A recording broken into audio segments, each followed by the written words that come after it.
কুয়াশার ডায়েরি পর্ব নাম্বার 1। শীতের এক সন্ধ্যায় ঘন কুয়াশা ভেঙে অয়ন নীলপুর নামের এক পরিত্যক্ত গ্রামে এসে পৌঁছায়। গ্রামটি অদ্ভুত রকমের শান্ত। অয়ন গ্রামের এক কোণে অবস্থিত একটি পুরনো চটি ঘরে ওঠে। রাতে ঘরের একটি আলমারি পরিষ্কার করতে গিয়ে সে ধুলো মাখা একটি ডায়েরি পায়। ডায়েরির পাতা খুলতেই অয়নের হাত কাঁপা শুরু হয়। ডায়েরির ভেতরে হাতের লেখা অবিকল অয়নের নিজের, অথচ সে এই গ্রামে প্রথম এসেছে। ডায়েরির শেষ পাতায় লাল কালিতে লেখা, অন্যায়কে বিশ্বাস করো না, ও মানুষ নয়।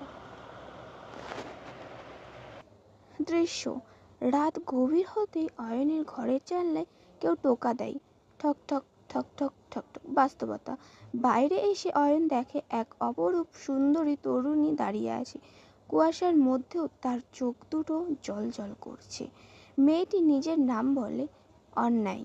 সে অয়নকে বলে, তুমি এসেছো, আমি জানতাম তুমি আসবে। ঘটনা: ঠিক তখনই অয়নের হাতের ঘড়ি এবং দেয়াল ঘড়ি স্থির হয়ে যায়। সময় তখন রাত 12টা 5। ঠিক 5 মিনিট পর 12টা 10 ঘড়ি আবার সচল হয়।